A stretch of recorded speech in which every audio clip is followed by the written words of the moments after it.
अरे यार, दुनिया में पैदा तो बहुत लोग होते हैं, लेकिन ऐसा जन्मदिन किस्मत वालों को ही मिलता है।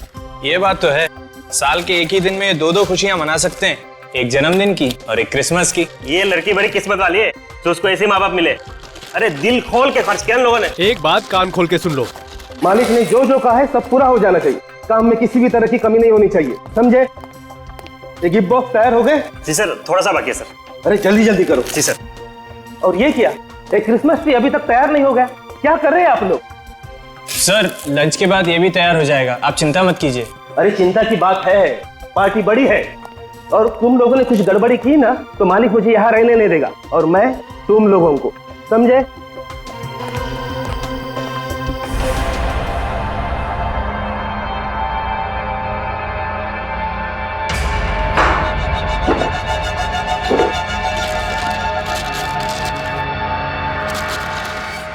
अरे भाई लंच टाइम हो गया, लंच टाइम, चलो चलो चलो चलो।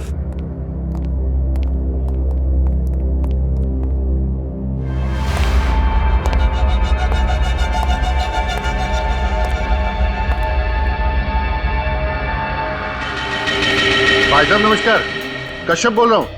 हाँ, कल शिमोना का बर्थडे है और एक छोटी सी पार्टी रखी है, तो आपको आना है। हाँ, बिल्कुल बिल्कुल। तो क्रीम पास कर। सी, व्हाट अबाउट दिस? नहीं यार, बिल्कुल अच्छा नहीं लगा, कुछ और ट्राई कर। गंदा ही है। ये ट्राई कर। Okay, pink, a girl color.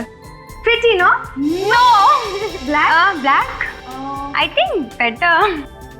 यार अच्छा लग रहा है। Pretty. So now final. Okay. Yes. चल यार डे टू रहा, कल मिलते। Okay, no problem. Bye. See you. Good night. Good night. Bye. See you tomorrow. For sure. Bye. Bye. हाँ, पूरे परिवार के साथ आना है आपको। हाँ, बिल्कुल आइए, आपका घर है। मोस्ट वेलकम जी, थैंक यू। कश्यप, देखो एक बार फिर सोच लो, अब भी वक्त है, रोक दो ना ये पार्टी। देखो तुम्हारी प्रॉब्लम क्या है, तुम खुद तो डरी हुई हो और मुझे भी डरा के रखती हो। इन बेकार की धमकियों की वजह से मैं अपनी बच्ची का बर्थडे नहीं मनाऊंगा। अरे बर्थडे मनाने के लिए कौन मना कर रहा है? मैं तो सिर्फ ये कह रही हूँ कि हालात को समझो, अगर कुछ हो गया तो क्या होगा? देखो तुम फालतू की चिंता मत करो, कुछ भी नहीं हो, ठीक है? मैडम, कश्यप सर सही कह रहे हैं, मेरे होते हुए परिंदा भी पर नहीं मार सकता। ठीक है, जैसी तुम्हारी मर्जी। वांछी, तो मेरी बात थोड़ी मानो। देवांशी सुनो तो सही। सजन तुम मेरे साथ ऊपर आओ, पार्टी के सिक्योरिटी के लिए कुछ डिस्कस करना है। अरे मोहन, तुम भी साथ में आओ जरा।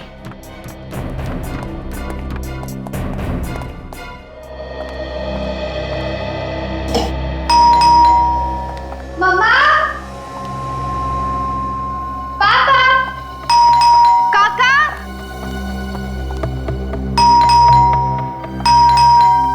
हाँ बाबा, आ रही हूँ।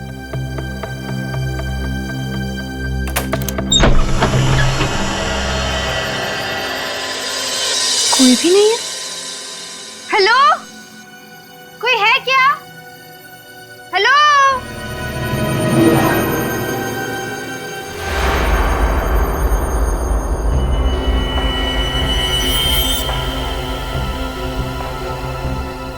कोई है?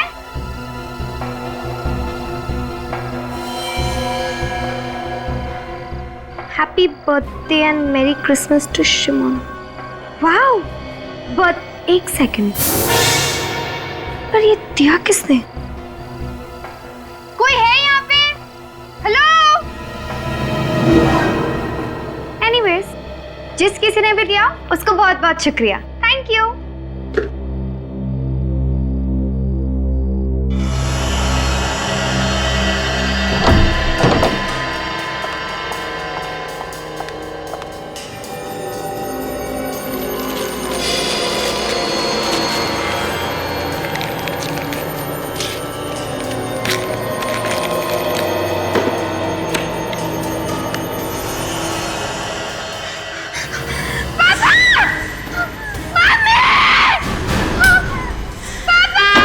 शिमोना, बेटा क्या हुआ? देखो,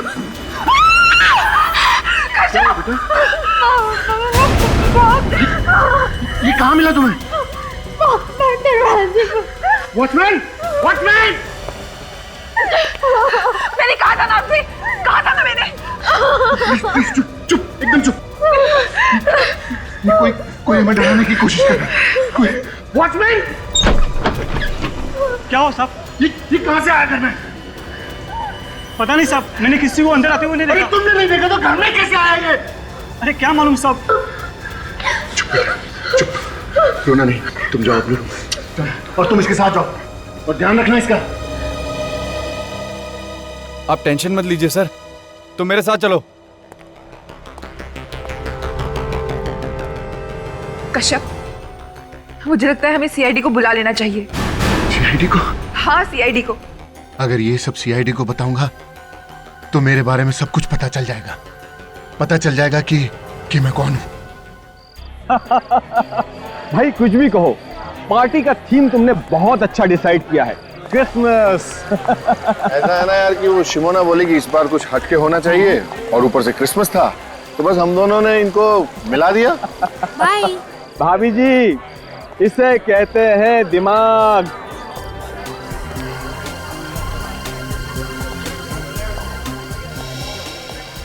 अरे यार, एक बात बता, इतनी सिक्योरिटी बुलाने की क्या जरूरत थी? वो ऐसा है ना यार कि पार्टी में कुछ लोग ऐसे होते हैं जो पार्टी को खराब करना चाहते हैं। बस ये समझ लो कि उन लोगों से बचने के लिए मैंने ये सिक्योरिटी का इंतजाम किया है और कुछ नहीं। ये भी सही है। देखा भाभी जी मेरे दोस्तों, इसने पार्टी का मजा खराब ना हो इसलिए सिक्योरिटी बुलाई है।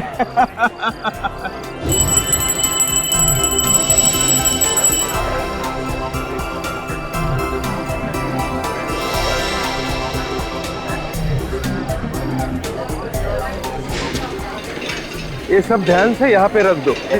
अरे अभी तक केक नहीं आया, मैं देख कर आती हूँ व्हाट्स टेकिंग सो लॉन्ग। हाँ, तुम देख कर आओ।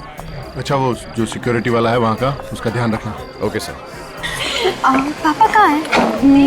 वो है।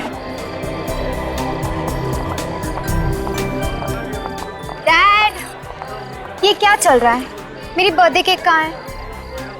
यस, आपकी बर्थडे केक अभी आ जाएगी। आपकी मम्मी गई है देखने के लिए। लेकिन आपने अपने गिफ्ट्स देखे? नहीं। केक का कोई प्रॉब्लम नहीं अंकल, लेकिन पहले आप ये बंदूक वालों से तो पीछे छुड़ा दीजिए। हम लोग जहाँ जहाँ जाते पीछे आ जाते हैं। ओके, अभी ये तुम लोगों का पीछा नहीं करेगा। जाओ अपने गिफ्ट देखो। ओके?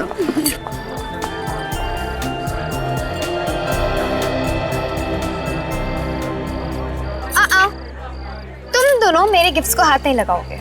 क्यों? क्योंकि ये सारी गिफ्ट्स मेरी है और आज मेरा बर्थडे है इसलिए। ठीक है बाबा, जैसे तेरी मर्जी। इसे खोलकर देखना। बोला था ना छूना मत। ठीक है यार, देखने में क्या हर्ज है, खोलकर तो देख लेना। हम दोनों वहाँ खड़े हो जाते हैं।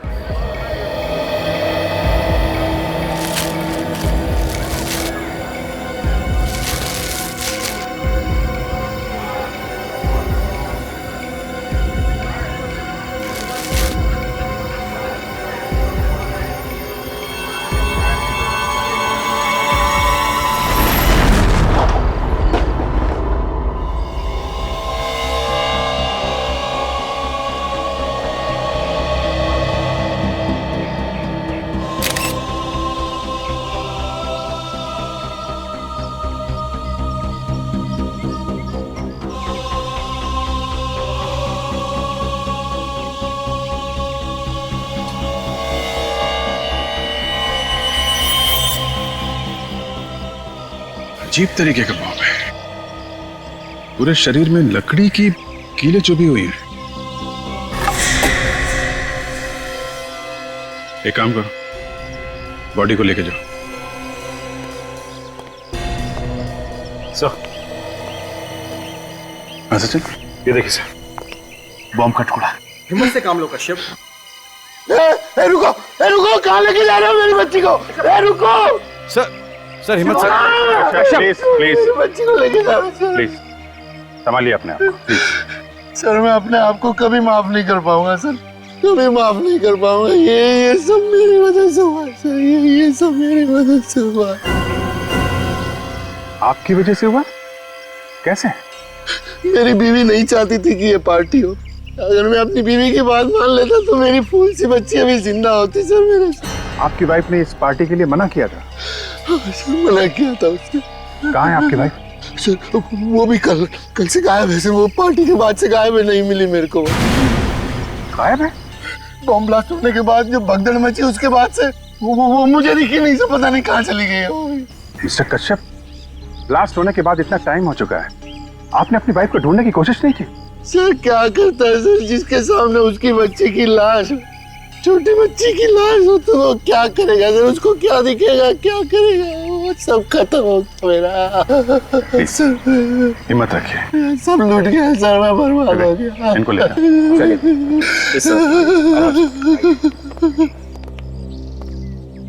सचिन रेडी, जरा होटल में जाके देखो इनकी वाइफ कहीं है क्या।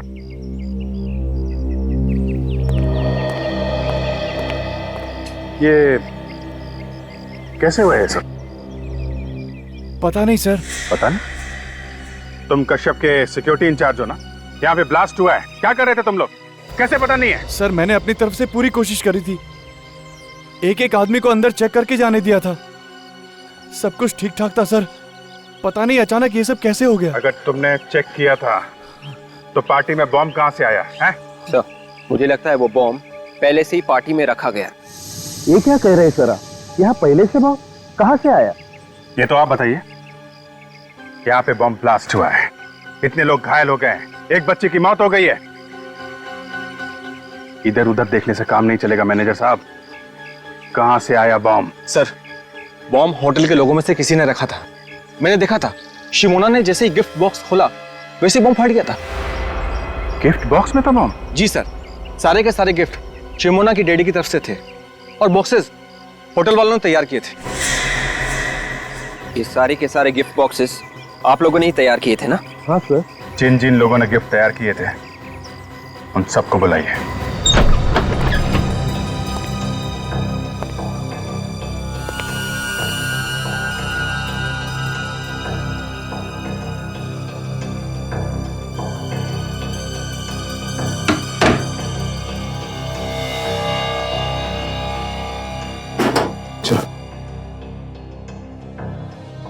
सर अब रेडी?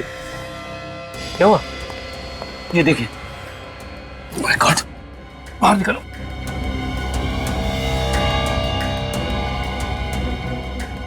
ये तो बेहोश। पानी लिया, पानी।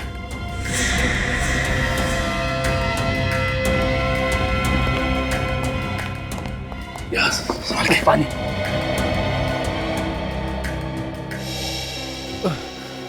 भाई साहब,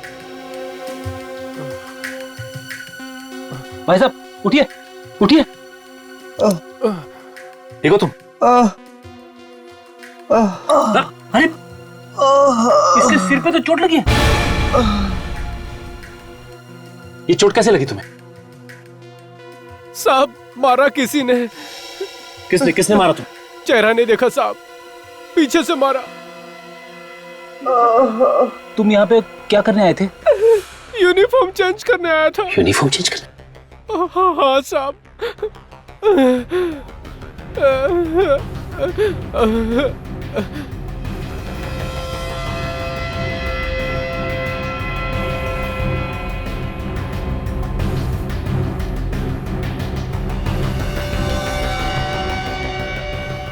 फ्रेडी मिला? नहीं, उधर भी नहीं। कहीं खूनी पहन के तो नहीं भाग गया? अगर खूनी इसकी यूनिफॉर्म पहन के भाग गया है तो उसके कपड़े तो यही होने चाहिए ना। ढूंढो, देखो कहां मिलते हैं।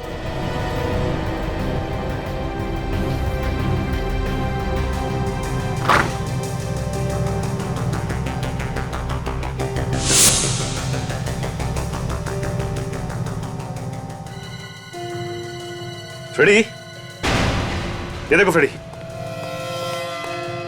ये देखो उस खूनी के कपड़े यहां पे रखे थे। अच्छा एक काम करो, इसे हॉस्पिटल पहुंचा दो। हेलो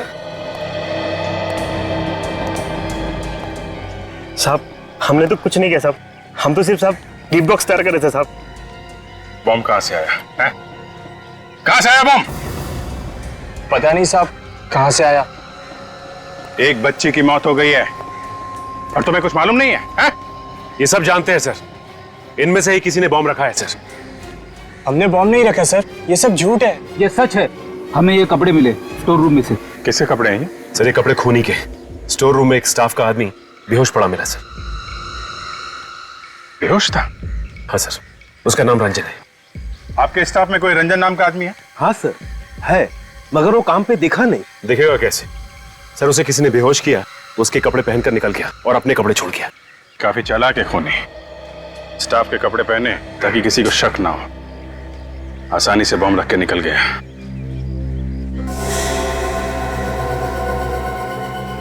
ये कपड़े देखिए आप लोग, पहचानते हैं किसके कपड़े हैं? पहले कभी देखा इन कपड़ों को? नहीं सर। ऐसे कश्यप, अब आप ही कुछ बताइए। खूनी आपको टारगेट कर रहा है, आपकी बेटी का खून किया और आपकी वाइफ देवांशी अब गायब है। कौन कर सकता है ये? है? हमने कई बार ट्राई किया है, फोन की घंटी बज रही है लेकिन कोई फोन नहीं उठा रहा है। आप ये बताइए कि इस वक्त फोन की लोकेशन कहां पे है?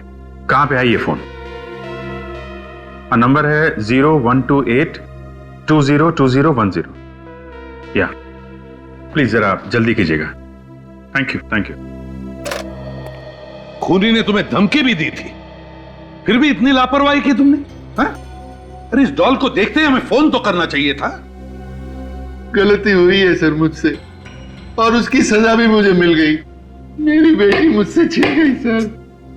सर एक मिनट, क्या है? बॉक्स के नीचे कुछ लगा हुआ पेपर? ये तो गिफ्ट पेपर लग रहा है। शायद सिमोना ने जब इसे खोला होगा तो ये चिपका रहेगा। पर चिपका कैसे? शायद ये पॉलिश गिली होगी सर, इसलिए चिपक गया। हाँ, मगर इतनी जल्दी भी क्या थी कि पॉलिश सूखने से पहले ये लेके आ गया वो? कुछ नहीं सर, उसे मेरी बेटी को मारना था। ये सब मेरी वजह से हुआ है सर, मेरी वजह से। तुम्हें ऐसा क्यों लग रहा है कि ये सब तुम्हारी वजह से होगा?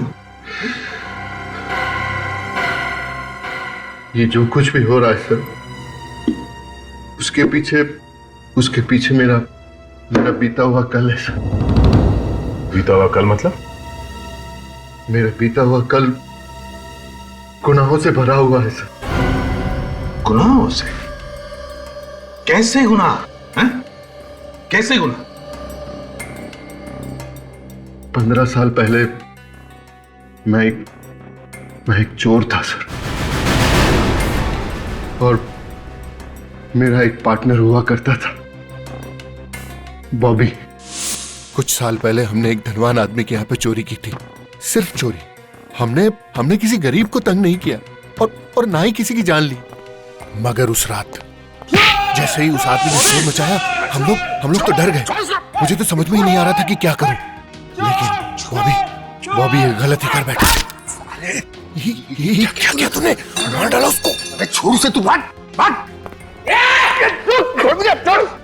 कश्यप बचा। मैं जानता था अगर मैं वहां रुकता तो हम दोनों पकड़े जाते, और मैं वहां से भाग। इसका मतलब है बॉबी तुमसे बदला ले रहा है ना? हाँ सर, इससे पहले भी मुझे धमकी भरे फोन और लेटर आते रहे, इसीलिए मैंने सजन को अपनी सिक्योरिटी के लिए रखा था। सिक्योरिटी के भरोसे पे रह के अपने बेटी की जान गंवा दी? गलती मेरी है सर, मैं इन धमकियों को मजाक समझता रहा।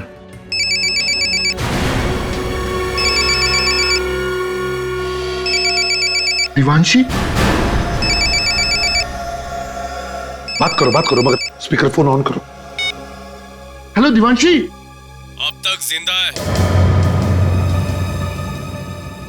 मगर जल्दी 5 करोड़ नहीं पहुंचे तो ऊपर पहुंचने में भी देर नहीं लगेगी। बॉबी? सही पहचाना मेरे दोस्त? बॉबी, तूने मेरी बेटी को मारा, क्यों? मुझे दुख है तेरी बेटी के मरने का, मगर जल्दी से 5 करोड़ लेके नहीं आए तो तेरी बीवी भी नहीं बचेगी। कल फोन करता हूँ। हेलो बॉबी। कश्यप जी, ये सब कुछ हुआ है पैसों के लिए।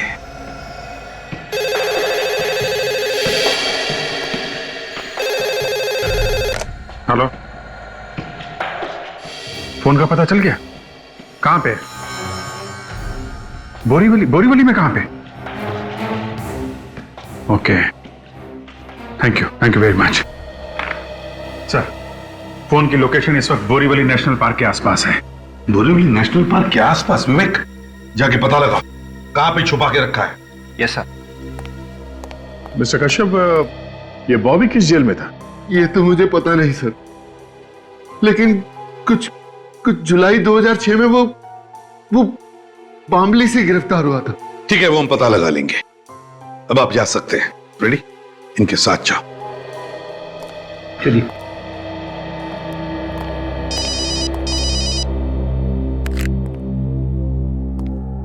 हाँ साळुंखे,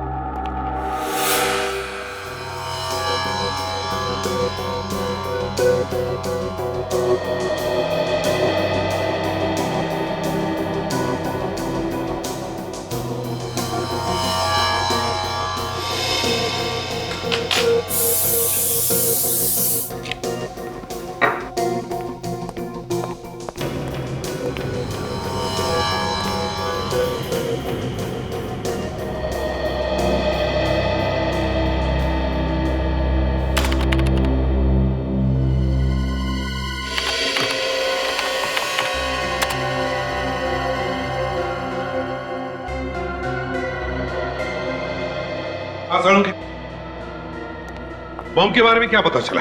बॉस, ये बम लो इंटेंसिटी का है और घरेलू सामान से बनाया हुआ है। घरेलू सामान से बनाया? जी हाँ। अच्छा। और एक और अजीब बात देखी मैंने इस बम में। वो क्या?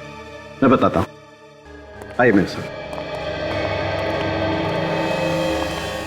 बॉस, ये बम के ये जो लकड़ी के टुकड़े इसके बदन में हैं, ये किसी साधारण लकड़ी के टुकड़े नहीं है। ये बहुत ही कीमती और मजबूत लकड़ी के टुकड़े हैं और इस लकड़ी को पॉलिश भी किया गया है। सर, होटल के स्टाफ रूम से आप लोग जो कपड़े लाए थे उनमें मुझे ये लकड़ी का बुरादा मिला है, सॉडास्ट। खूनी के कपड़ों में लकड़ी का बुरादा? और एक बात सर, इस पैंट की जेब में से मुझे वार्निश भी मिला है। सॉडस्ट भी, वार्निश भी? मतलब सर, खूनी कोई लकड़ी का काम करने वाला आदमी है जो लकड़ी के काम के साथ साथ उन्हें पॉलिश भी करता है। मतलब दया, ये कोई कारपेंटर है। हाँ वे, क्या पता चला? ये बताने के लिए फोन किया तुमने मुझे? देवांशी का पता नहीं चला तो पता लगा। खाली हाथ वापस मत आना। सर, उन्होंने मेरी बेटी को मार डाला सर। सर, वो मेरी बीवी को भी मार डालेंगे सर। मेरी बीवी को मार डालेंगे वो लोग।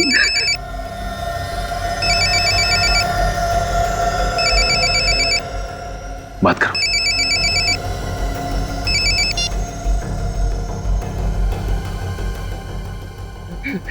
हेलो कश्यप। हाँ, बोल रहा हूँ। ठंडे दिमाग से सोच के बताओ, तुमको बीवी चाहिए या पैसा? मुझे मेरी बीवी चाहिए। फिर से सोच लो, कोई जल्दी नहीं है। देखो, मैंने सोच लिया, मुझे प्लीज मेरी बीवी वापस कर दो। तुम जितना पैसा मांगोगे मैं उतना पैसा दे दूंगा तुमको। 5 करोड़ रुपए लेके आ जाना, बीवी जिंदा मिलेगी। 5 करोड़? हाँ, 5 करोड़। कहाँ लेकर आऊं? इतनी भी क्या जल्दी है, जगह भी बता दूंगा, पैसे का इंतजाम करो पहले। Hello hello hello hello. Sir, आप क्या करें? करना क्या है? करना वही है जो उसने कहा है। क्या?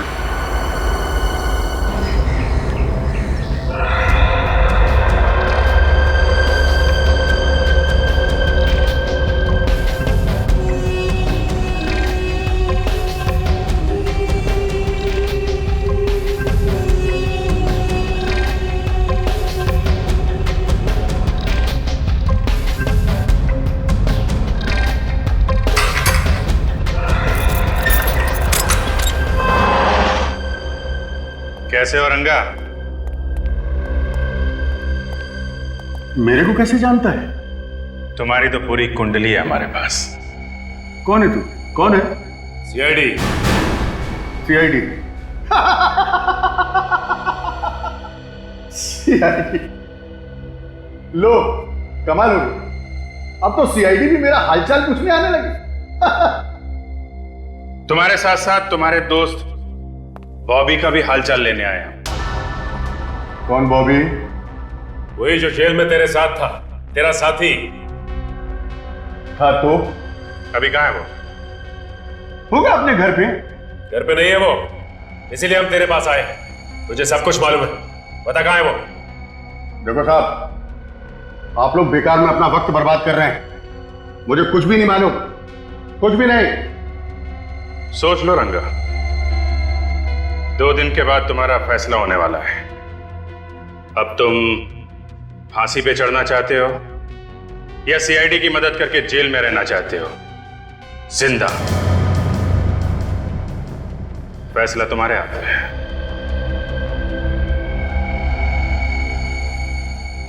क्या मतलब है तुम्हारा?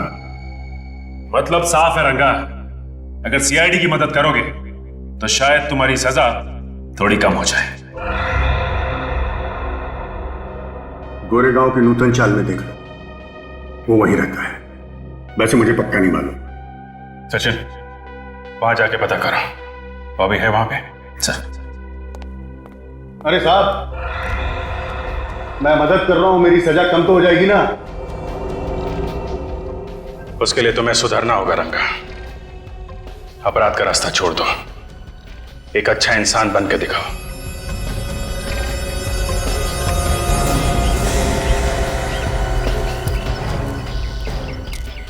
ये रहा 63।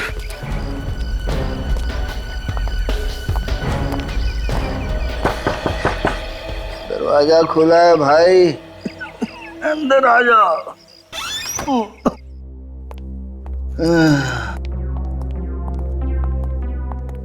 आप लोग कौन है भाई?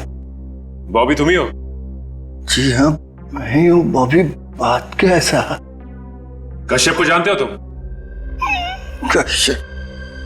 उसको कैसे भूल सकता हूँ साहब, उसी की वजह से तो इतने दिनों तक जेल काट के आया हूँ मैं। अब फिर से जेल जाओगे तुम? जी, फिर से? किस जुर्म में साहब? कश्यप की बेटी का खून और उसकी बीवी का अपहरण करने के जुर्म में। नहीं साहब, मैंने कोई खून नहीं किया साहब, मैंने किसी का किडनैप नहीं किया साहब, मैं सच कह रहा हूँ। इतने दिनों जेल में रहने के बाद मैं बिल्कुल बदल गया हूँ साहब।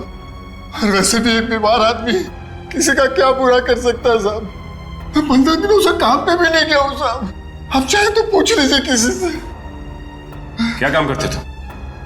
दोस्त की कारपेंटरी की दुकान में काम करता हूँ साहब। दोस्त की कारपेंटरी की दुकान में? मतलब सर, खूनी कोई लकड़ी का काम करने वाला आदमी है जो लकड़ी के काम के साथ साथ उन्हें पॉलिश भी करता है। मतलब दया, ये कोई कारपेंटर है। ये तुम्हारे कारपेंटर दोस्त का नाम क्या है? जी, श्रीकांत। खूनी कहीं श्रीकांत तो नहीं है?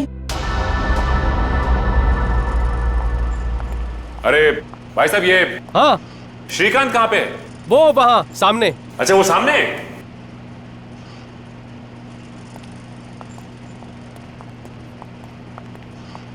श्रीकांत। हाँ बोलो साहब, फर्नीचर चाहिए? फर्नीचर नहीं चाहिए, बल्कि फर्नीचर के काम करने वाला आदमी चाहिए। अरे साहब, यहाँ कहाँ मिलेगा आपको आदमी? कमाल है, वो तो कह रहा था कि श्रीकांत से जाके मिलो, फर्नीचर बनाने के लिए आदमी मिल जाए। कौन कह रहा है? बॉबी।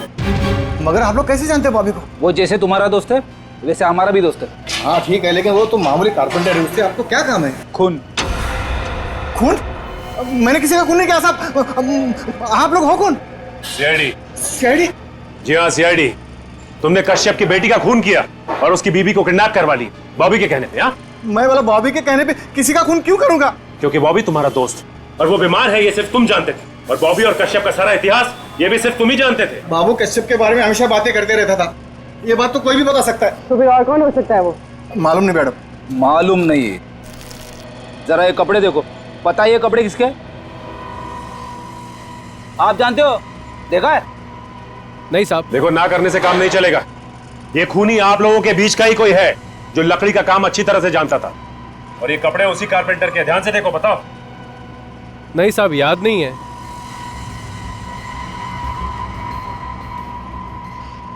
ये हरिया, कहीं ये कपड़े बिरजू के तो नहीं? बिरजू? बिरजू कौन है? अरे ये तो यहीं पे काम करता था साहब। अब कहाँ है बिरजू? पता नहीं साहब, उसने 3 महीने पहले काम छोड़ दिया यहाँ से। 3 महीने पहले काम छोड़ चला गया?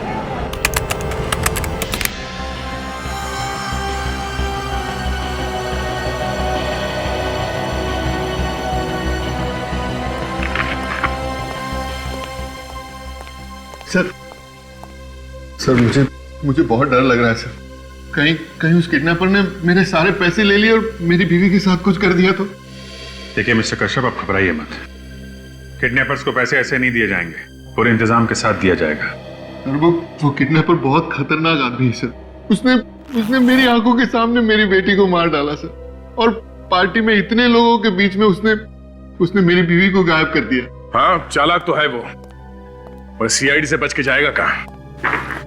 इस बैग में हमने एक बग लगा दिया है, जिससे ये बैग जहां जहां जाएगा हमें पता चल जाएगा। ठीक है?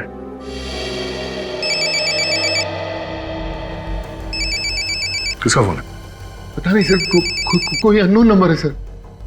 किडनैपर्स का ही होगा। फोन उठाओ, बात करो। प्यार से बात करना है, ऐसी कोई बात मत करना जिससे शक हो। ओके? स्पीकर फोन ऑन करो। Hello hello hello. इतना टाइम क्यों लगाया फोन उठाने में? वो क्या कर रहा है? देखो, मैं बाथरूम में था। मैं बाथरूम में था। बाथरूम में था? कोई चालाकी तो नहीं कर रहा है ना? नहीं, देखो, कोई चालाकी नहीं कर रहा हूं मैं। पैसों का इंतजाम हुआ कि नहीं? पैसों का इंतजाम हो गया। हो गया पैसों का इंतजाम। हाँ, पैसे मुझे लाने कहाँ हैं? होटल व्हाइट पार्क में आज रात 9 बजे। लेकिन ये पैसे मैं दूंगा किसको? वहाँ क्रिसमस पार्टी में एक लड़का होगा, सेंटा क्लॉज के पास खड़ा हुआ मिलेगा। उसके गले में काला मफलर पड़ा होगा, उसे देना। Merry Christmas. Hello hello hello hello. Merry Christmas.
लेकिन मेरी बीवी कहाँ है? उन्होंने बोला कि वो आपकी बीवी सही सलामत घर पहुंचेगी।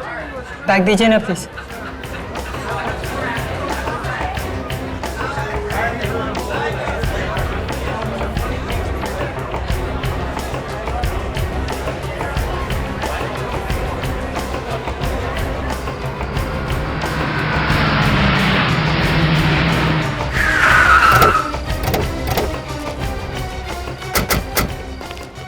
मोबाइल का लोकेशन यही है सर, देवांशी का। तो फिर अभिजीत, लगता है देवांशी को यहीं कहीं इसी बिल्डिंग में छुपा के रखा होगा। हाँ, वो देखिए। अभिजीत, देवांशी को किसी भी हालत में हमें बचाना ही चाहिए। Let's go.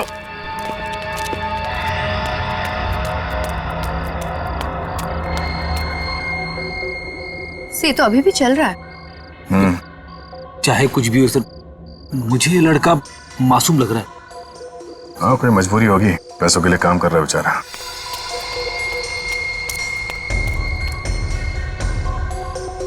ये तो रुक गया।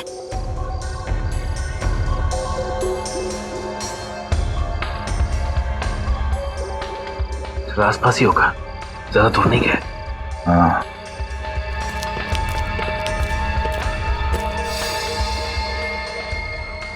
काफी टाइम हो गया, अभी भी वहीं रुका हुआ है। शायद खूनी ने उसे यहीं पे मिलने के लिए कहा होगा और वो देख रहा होगा कि कोई उसका पीछा तो नहीं कर रहा है।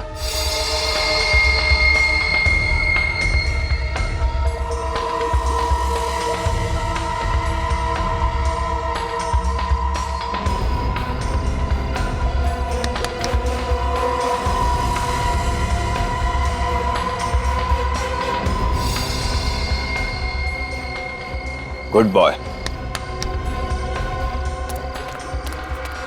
हाँ बोल पार्टनर, पैसा मिला? हाँ मिल गया, उड़ा दे उसको। ठीक है, उड़ा देता हूँ।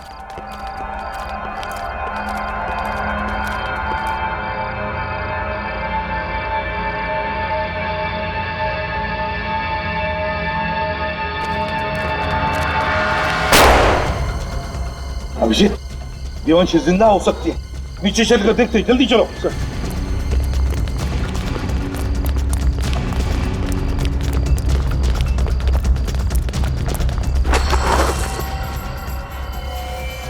ये तो डमी है। देवांशी कहाँ है? सर गोली अभी अभी चली है, ये लोग यहीं छुप के बैठे होंगे बिल्डिंग में। Sir let's go Abhijit.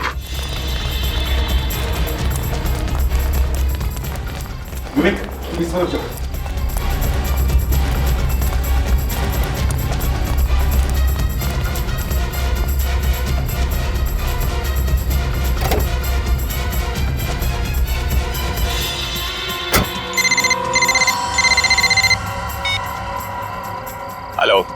तेरे कहने के हिसाब से मैंने देवांशी को मार दिया है। अब जल्दी से पैसे लेके आ जा। कैसे पैसे? काम के। तेरा काम खत्म कर दिया है मैंने। काम खत्म तो पैसा भी खत्म। देख, ये गलत है। तूने कहा था कि अगर मैं देवांशी को मार दूंगा तो हम सारा पैसा आधा आधा बांट लेंगे। मैंने ऐसा कुछ भी नहीं कहा। तू पछताएगा। मैंने आज तक पछताना नहीं सीखा है। मुझे मालूम था तू जरूर अपनी औकात दिखाएगा, इसलिए मैंने तेरे लिए पहले से ही फांसी का फंदा तैयार करके रखा था। क्या बकवास कर रहा है तू? बकवास नहीं, सच कह रहा हूँ। मैंने देवांशी को नहीं मारा है, वो जिंदा है। तू झूठ बोल रहा है। तू झूठ बोल रहा है। मैंने फोन पर गोली की आवाज सुनी थी। तो एक काम कर, अब उसकी आवाज सुन ले।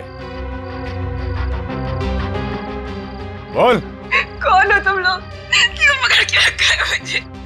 प्लीज जाने दो ना प्लीज। सुन लिया? अब इस लड़की को मैं सीआईडी के पास लेकर जाऊंगा और ये तेरे बारे में सीआईडी को सब कुछ बता देगी। सीआईडी के पास जाने की जरूरत नहीं है, हम लोग खुद आ गए यहाँ।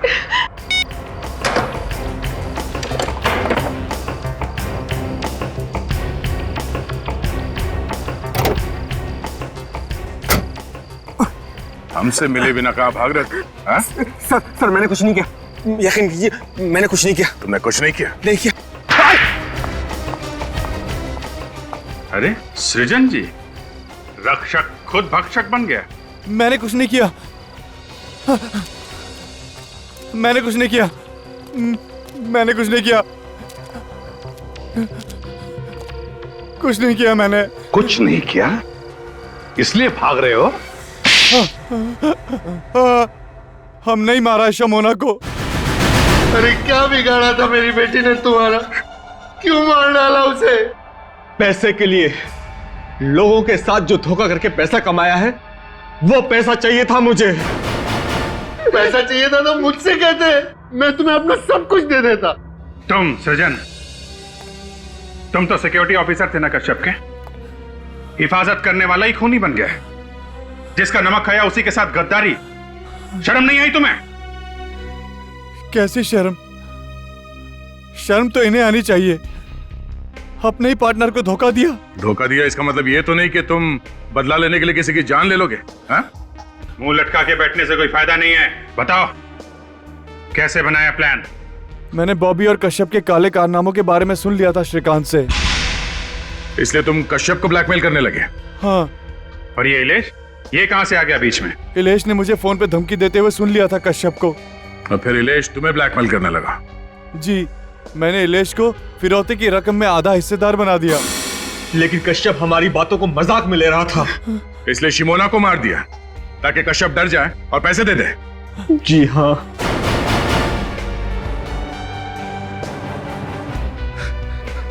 पाप का पैसा किसी को नहीं फलता है मिस्टर कश्यप। जो पैसा तुमने लोगों को धोखा देके कमाया, उसी पैसे ने तुम्हारी बेटी की जान ले ली। और तुम लोग, शर्म नहीं आई तुम्हें एक मासूम का खून करते हुए? उसकी मां को भी किडनैप किया पैसों के लिए। उन्हीं पैसों का हिसाब तुम सबको देना होगा जेल में।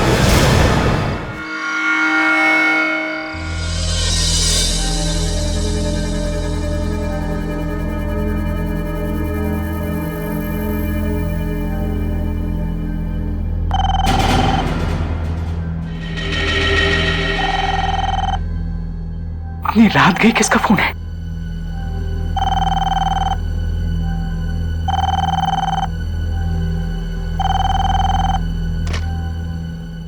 हेलो डॉक्टर मानिक, मैं अंकित बोल रहा हूँ। इट्स एन इमरजेंसी, आप प्लीज जल्दी से हॉस्पिटल आइए ना। डॉक्टर अंकित, हॉस्पिटल में नाइट शिफ्ट के डॉक्टर्स मौजूद नहीं है क्या? सर है, पर यहाँ क्या हो रहा है किसी को समझ में नहीं आ रहा है। क्या हो रहा है? सर अभी भी 4 पेशेंट्स आए हॉस्पिटल में और उनकी हालत बहुत खराब है। और क्या आगे भी बताओगे? सर उनकी हालत इतनी भयानक है कि मेरे तो रोंगटे खड़े हो गए। डॉक्टर अंकित, उनके सिम्टम्स क्या है ये बताओ। सर उनकी खाल काली पड़ गई है और बाल भी काफी झड़ रहे हैं। खाल काली पड़ गई है, बाल झड़ रहे हैं? हाँ सर, और पता नहीं चल रहा है कि उन्हें हो क्या रहा है। ओह my God, listen, it's a serious case. एक काम करो, उन्हें टेट्रामाग्ने के 2 शॉट्स दे दो। मैं अभी पहुंच रहा हूं उधर में। Oh my God.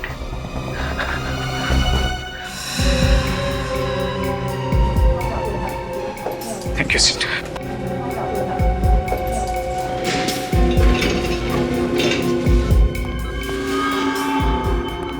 Doctor Ankit, मैंने आपसे कहा था इन्हें 2-2 टेट्रामाग्ने के शॉट्स दीजिए, आपने दिया? डोज दे दिए सर। Any improvement? कोई इंप्रूवमेंट नहीं सर। इन चारों के ब्लड प्लेटलेट्स कम हो गए हैं सर। ये कौन सा नया टाइप का वायरस लग गया है इन लोगों को? सर ना कोई वायरस के सिम्टम्स है और ना कोई फीवर के सिम्टम्स है। डॉक्टर मानिक, प्लीज जल्दी, उस पेशेंट की हालत खराब हो रही है, पल्स रेट भी डाउन हो रहा है। Doctor, give him shocks, give him shocks, fast. Just please note. और करिए। डेड।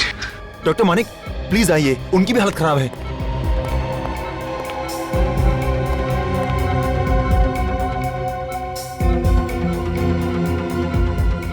डॉक्टर अंकित, इनका मेडिकल रिपोर्ट दिखाइए। Yes sir. ये लीजिए सर। ओह माय गॉड, ऐसा नहीं हो सकता। क्या हुआ डॉक्टर? ये कोई वायरस नहीं है, ये रेडिएशंस है, न्यूक्लियर रेडिएशंस। Nuclear radiations? जी हाँ। एक एटम बम फटने के बाद में जो रेडिएशंस निकलते हैं ना, ये वो वाले रेडिएशंस हैं। मगर सर बम फटने की कहीं से कोई खबर नहीं आई है। ऐसी खबर तो मुझे भी नहीं मिली है, लेकिन ये रेडिएशंस इन्हें लगे कहां से? डॉक्टर मानिक, बाकी के 3 पेशेंट की भी डेथ हो गई। ओह माय गॉड।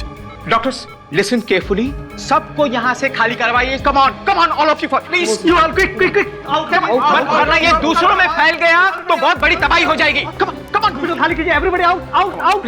आप लोग emergency please. No more question please. अभी कुछ नहीं बता सकता, आई एम सॉरी।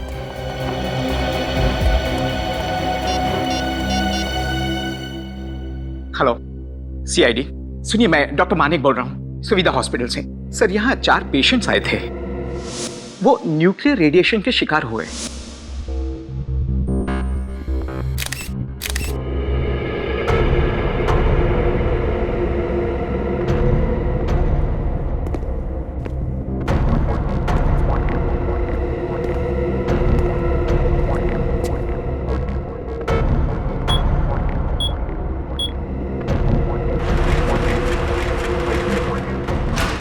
आओ अभिजीत, आओ।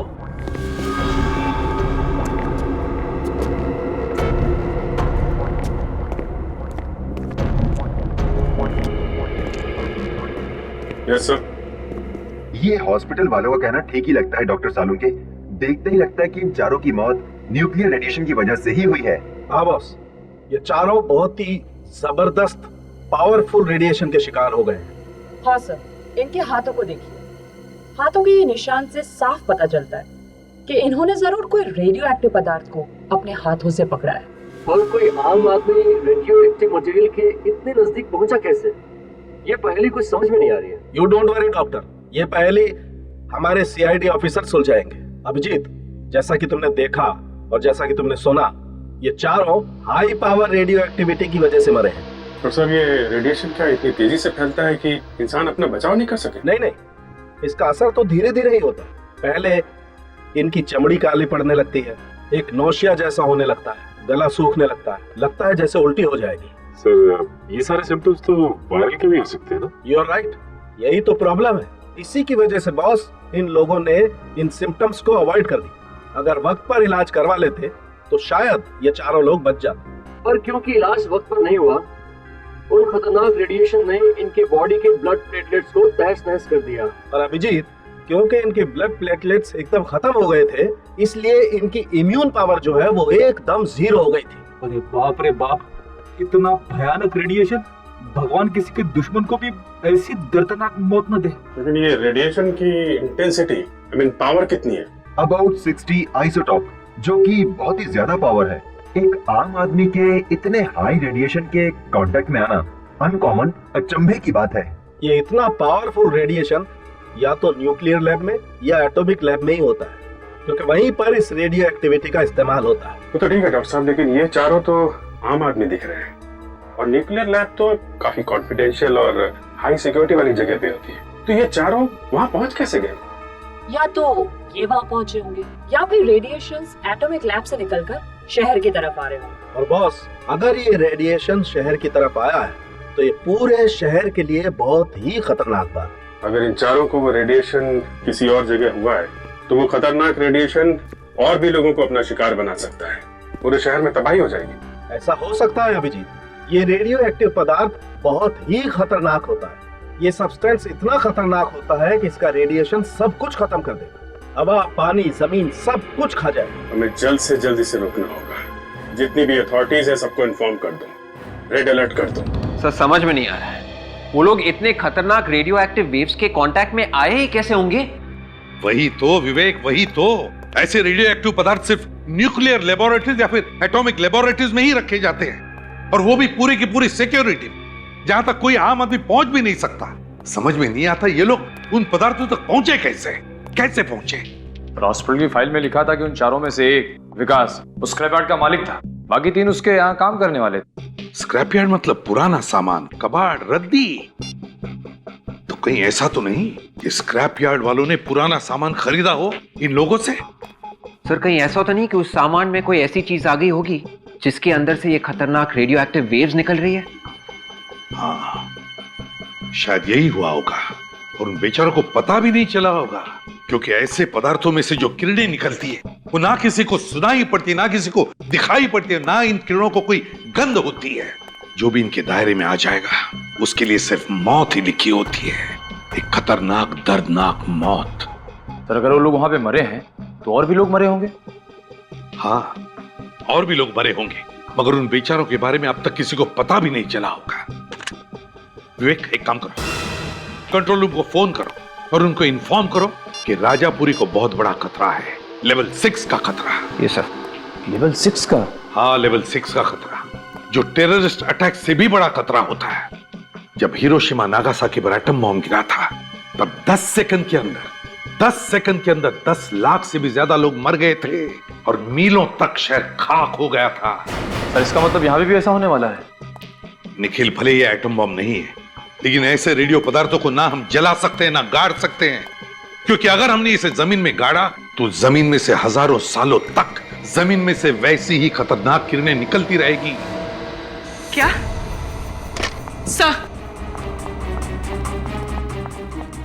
सर, राजापुरी से बुरी खबरें आ रही हैं। कुछ और लोगों को भी ये रेडियो एक्टिव किरणें लग गई।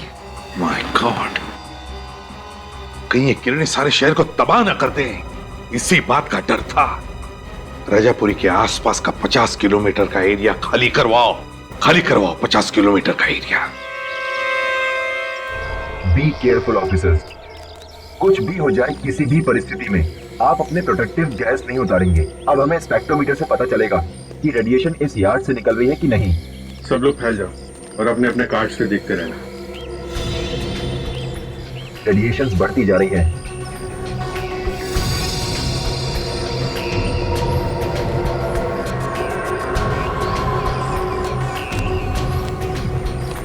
यहां से आ रही है।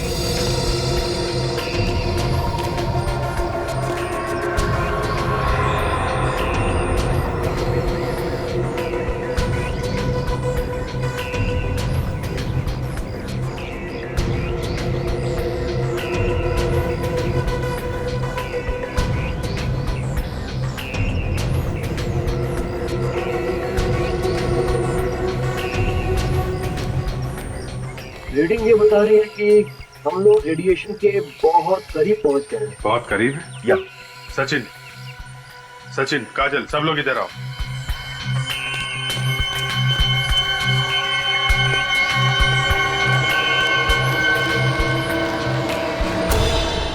मेटल के साथ साथ मशीन के कुछ पार्ट्स हैं। इन पार्ट्स में से ही रेडिएशन निकल रहा है। सचिन, रेडियो एक्टिव मटेरियल यहाँ पे मिल गया है। बहुत सावधानी से सारे के सारे स्पेशल फॉरेंसिक लैब में भिजवा दो।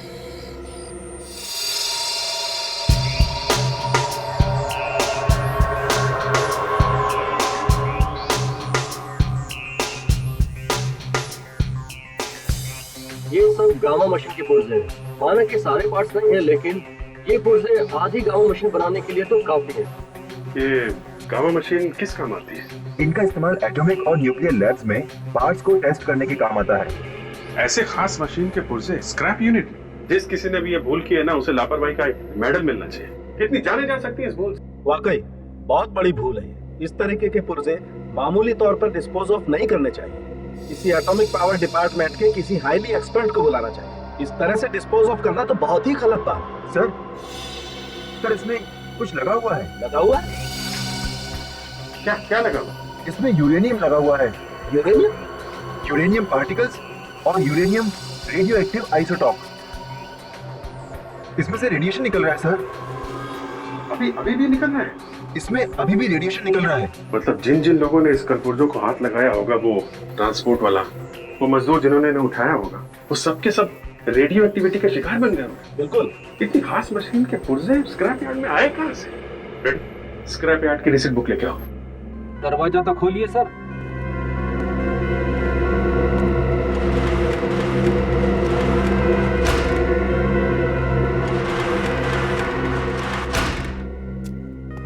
पचास जगह से स्क्रैप उठाते हैं लोग। देखिए, उससे कुछ पता चल जाए ये मशीन कहां से उठाई थी उन लोगों ने।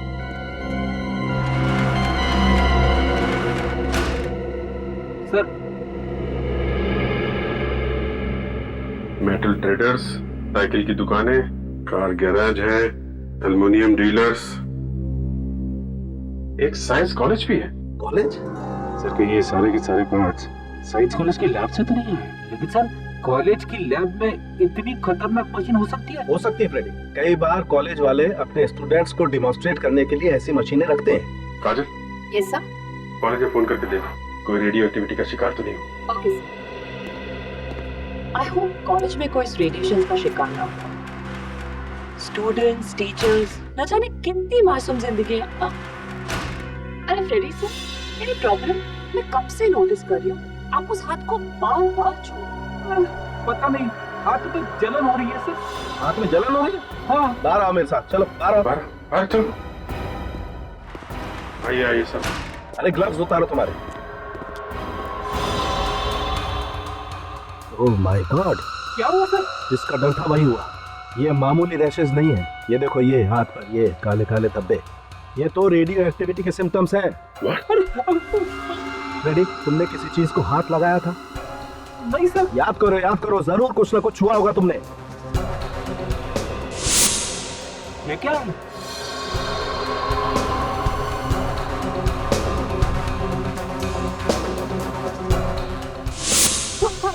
यार, तुमसे कितनी बार कहा था कि कुछ भी हो जाए ग्लव्स मत उतारना।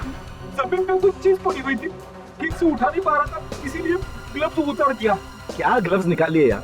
अब एक काम करो, इसे हॉस्पिटल लेके चलो बस। चलो। अरे सर, मैं मर गया सर, मेरी वाइफ का क्या? कुछ नहीं होगा तुम्हारी वाइफ को, चलो यार। क्या हुआ, परेशान क्यों? सर फ्रेडी सर की चिंता हो रही है, वो ठीक तो हो जाएंगे ना सर? पहलवान आदमी है वो, कुछ नहीं होगा उसे। और निखिल, अभिजीत सर का भी तो फोन आया था कि अब चिंता करने की कोई बात नहीं है, बस फ्रेडी सर को अंडर ऑब्जर्वेशन रखा गया है। सॉरी सर, मैं ही शकुन हूँ, इस कॉलेज का एडमिनिस्ट्रेशन मैं ही देखता हूँ, आपको ज्यादा इंतजार तो नहीं करना पड़ा? जी नहीं, देखिए शकुन जी, हम ये जानने के लिए आए कि क्या कुछ दिन पहले आपके कॉलेज ने कुछ पुराना सामान बेचा था राजापुरी के एक स्क्रैप यार्ड डीलर को? जी हाँ सर, कुछ बेकार का सामान इकट्ठा हो गया था सर, इसीलिए हम लोगों ने थोड़ा थोड़ा करके बेचना शुरू कर दिया था सर। तो क्या उसमें कुछ रेडियो एक्टिव मटेरियल था? Radioactive material? जी हाँ, रेडियो एक्टिव मटेरियल। सर ये आप क्या बात कर रहे हैं सर, हमारे पास कैसे आएंगे वो रेडियो एक्टिव मटेरियल सर? ये तो हम भी जानना चाहते हैं, समझिए आप। उस स्क्रैप यार्ड में 4 लोगों की मौत हो गई है उस रेडियो एक्टिव मटेरियल के रेडिएशन की वजह से। अगर पुराने सामान में कुछ भी रेडियो एक्टिव मटेरियल होता और हमें ये पता होता तो उसे नष्ट करने के लिए हम रेडियो एटॉमिक सेंटर वालों को बुलाते, उस स्क्रैप यार्ड में क्यों भेजते सर? तो कहाँ पे रखा था ये पुराना सामान? सर हमारी कॉलेज की एक पुरानी बिल्डिंग है जो बंद पड़ी है, वो सारा सामान हमने वहीं रखा था। तो आपके कॉलेज की ये पुरानी बिल्डिंग हम देखना चाहेंगे। सर मुझे नहीं लगता आप लोगों को यहाँ कुछ मिलने वाला है, यहाँ पे कोई रेडियो एक्टिव मटेरियल नहीं रखा गया। शंकु जी, कार्ड का कलर चेंज हो रहा है, मतलब बिल्डिंग के अंदर रेडिएशन है। Sir you are absolutely right sir. Sir ये देखिए सर, स्पेक्ट्रोमीटर में रेडिएशन आ रहे हैं। सर ये कैसे हो सकता है सर, यहाँ पे कोई सामान रखा नहीं गया था सर। कार्ड का कलर चेंज हो रहा है, स्पेक्ट्रोमीटर में रेडिएशन बता रहा है, आप यहाँ खड़े खड़े क्या बोल रहे हैं? ऊपर चल के देखते हैं। चलिए सर।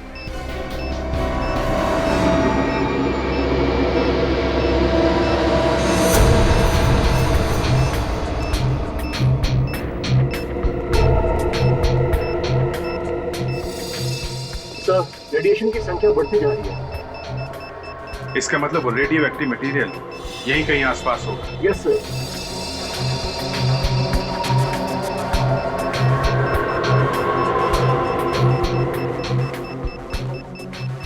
सर इस तरफ की संख्या कुछ बढ़ती जा रही है। इधर या देखिए,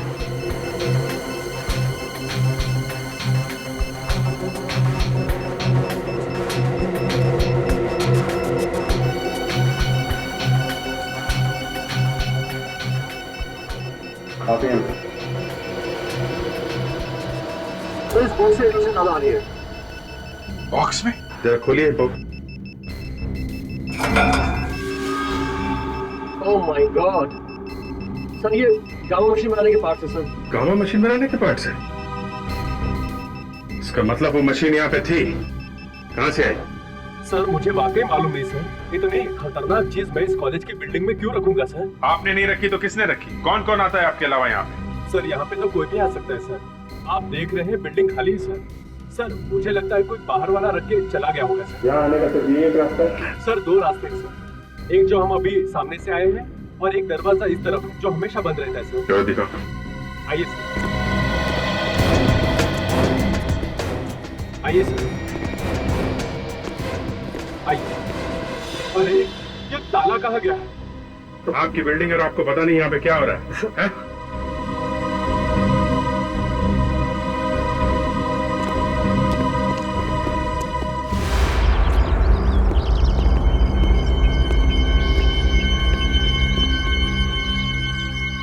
ये देखो, ये ट्रक के टायर का निशान है, ऐसा लगता है कि वो रेडियो एक्टिव मटेरियल के बाकी पार्ट्स कोई ट्रक में डाल के ले गया यहाँ से। ऐसा अच्छा फायदा उठाया वो लोगों ने खाली बिल्डिंग का। तो सर ये लोग जो कोई भी हैं वो गामा पार्ट्स क्या करेंगे क्या?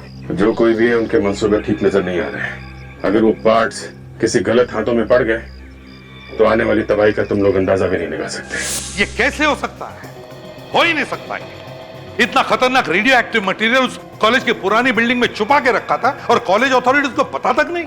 सर वो बिल्डिंग काफी समय से खाली थी, इसी बात का फायदा उठा के उस मुजरिम ने वो सारे रेडियो एक्टिव मटेरियल्स वहीं पे छुपा दिए। विवेक, उस स्पेक्ट्रोमीटर ने जो रीडिंग दिखाई थी रेडिएशन की, उससे इतना तो पता चलता है कि सारा का सारा रेडियो एक्टिव मटेरियल उन्होंने उस स्क्रैप यार्ड डीलर को नहीं बेचा, बल्कि उसमें से कुछ तो रेडियो एक्टिव मटेरियल मुजरिम अपने साथ लेकर गया है। मगर सर इतने खतरनाक मटेरियल का मुजरिम ले जाकर करेगा क्या? वो खुद भी तो मर सकता है सर उसकी किरणों से। निखिल मरने से पहले वो कुछ भी कर सकता है, कुछ भी कर सकता है। बाहर देशों को स्मगल कर सकता है, आतंकवादियों को बेच सकता है। ये कोई छोटा मोटा केस नहीं, ये हमारे देश की सुरक्षा का सवाल है। अगर किसी लैब से रेडियो एक्टिव मटेरियल चोरी हुए हैं तो फिर उस लैब ने अभी तक इस बात की रिपोर्ट क्यों नहीं लिखवाई? वही तो, इतनी हाई सिक्योरिटी वाले लेबोरेटरी में से ऐसा सामान चोरी हो ही कैसे सकता है? ये कोई अंदर वाले का ही काम है और इसीलिए किसी को अब तक पता तक नहीं चला है। सो उस कॉलेज की पुरानी बिल्डिंग के पास हमें ट्रक के टायर्स के निशान मिले थे सर। वो रेडियो एक्टिव मटेरियल्स जरूर किसी ट्रक में ले जाए गए हैं सर। तो फिर विवेक, हमें किसी भी हालत में उस ट्रक का पता लगाना ही चाहिए, वरना तबाही मच जाएगी शहर में, तबाही। हेलो एसीपी प्रद्युमन यार, क्या कहां पर, कब? माय गॉड, ठीक है हम लोग अभी आते हैं। क्या हुआ सर? विवेक, शहर से दूर एक रिसोर्ट में एक परिवार पिकनिक मनाने गया था। उस परिवार के सारे लोग मर चुके हैं इस रेडियो एक्टिव मटेरियल की वजह से।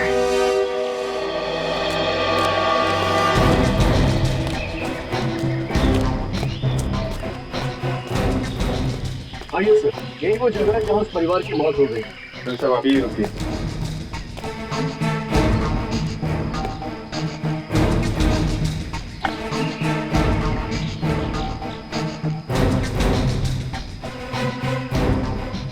मैनेजर साहब, आपका रिसोर्ट है वहाँ पे? जी। तो इस परिवार की मौत यहाँ पे कैसे हुई? सर ये लोग 2 दिन से रिसोर्ट में रुके हुए थे, यहाँ पिकनिक मनाने आए थे और आज अचानक पता नहीं क्या हो गया इन्हें। ये सब आपके सामने ही हुआ? जी नहीं, मैं उस वक्त यहाँ नहीं था। मुझे फोन पर इंफॉर्मेशन मिली कि मेरा माली यहाँ पर था और जब उसने इनके पास जाकर इनकी हेल्प करने की कोशिश की तो वो भी बेहोश हो गया। वो भी हॉस्पिटल में है, हालत काफी नाजुक है सर उसकी। आप काफी किस्मत वाले मैनेजर साहब, आप यहाँ नहीं थे तो आप भी रेडिएशन का शिकार हो जाते हैं। मेरी तो समझ में नहीं आ रहा सर कि रेडियो एक्टिव रेडिएशन यहाँ तक कैसे पहुँच गए। हमारा रिजल्ट तो शहर से काफी दूर है सर। ये देखिए सर, जमीन में अभी भी रेडिएशन मौजूद है। माय गॉड, यहाँ पे रेडिएशन है, लेकिन वो रेडियो एक्टिव मटेरियल कहाँ है? मैनेजर साहब जी, प्लीज अपने रिसोर्ट में वापस चले जाइए। जी सर। आसपास चेक करो, देखो वो रेडियो एक्टिव मटेरियल कहाँ पे है। जी सर।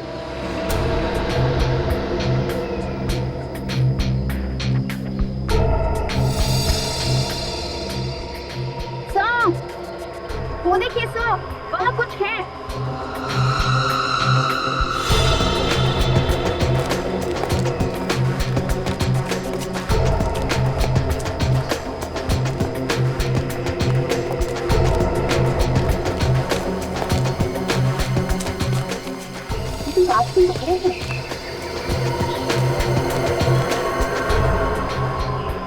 हाँ सर, ये तो किसी ट्रक की हेडलाइट्स की कांच की ट्रक का ही हेडलाइट है। ये देखो, ये टायर मार्क, लगता है यहाँ पे एक्सीडेंट हुआ है ट्रक का। सर मुझे तो लगता है ये उसी ट्रक का एक्सीडेंट हुआ है जो कॉलेज से रेडियो एक्टिव मटेरियल लेके निकला था। अगर ये वो ट्रक है तो इसके बारे में पता कैसे चलेगा?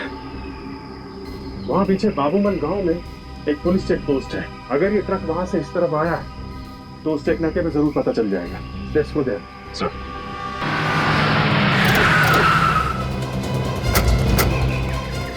Hello sir. हेलो इंस्पेक्टर, आपको मालूम है कि हम लोग ऐसे केस पे काम कर रहे हैं जो रेडियो एक्टिविटी से जुड़ा हुआ है।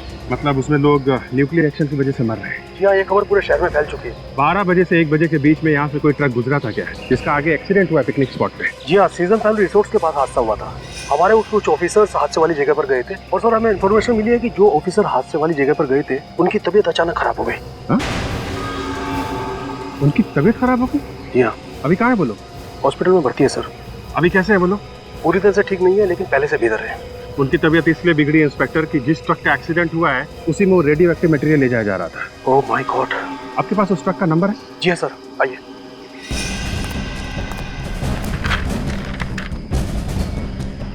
सर उस ट्रक का नंबर है AZ032109। AZ032109। पता लगाओ किसके नाम पे है ट्रक? ए मंगेश जल्दी आ, लॉरी निकलना है। क्या गनिंदर कौन है? मैं हूँ सर। हम लोग सीआईडी से। सीआईडी से? कोई अच्छी खबर लाए क्या? अच्छी खबर? आप मेरे ट्रक के बारे में बताने आए ना? कौन सी ट्रक? देखिए मैंने रिपोर्ट दर्ज करवाई थी, किसी ने मेरा ट्रक चुरा लिया है। चोरी हुआ था तुम्हारा ट्रक? जी हाँ। क्या नंबर क्या? AZ032109। AZ032109? जी हाँ सर। इसी ट्रक को तो हम भी ढूंढ रहे हैं। तुम्हारे इस ट्रक के एक्सीडेंट की वजह से बहुत सारे लोग मारे जा रहे हैं। क्या कह रहे हैं सर? चोर ने एक्सीडेंट भी कर दिया? हे भगवान, मैं लुट गया, बर्बाद हो गया।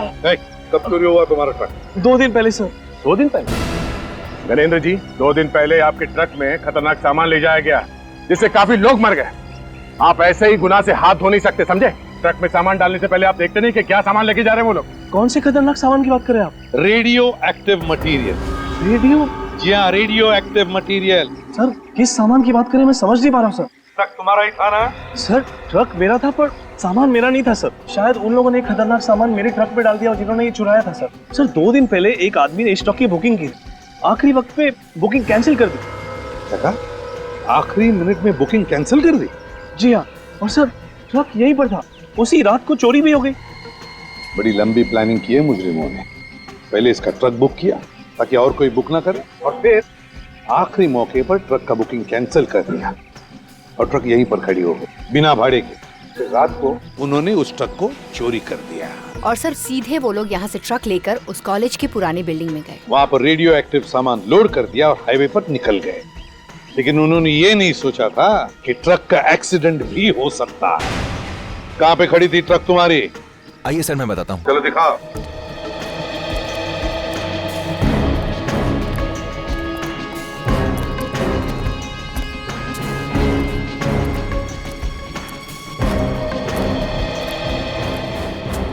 सर यहीं पर खड़ी थी ट्रक। तुम्हारी ट्रक यहीं पर खड़ी थी? जी हाँ। और ड्राइवर ट्रक का? सर बुखातर जिस दिन काम पर नहीं आता, कहीं ना कहीं दारू पी के पड़ा होता है।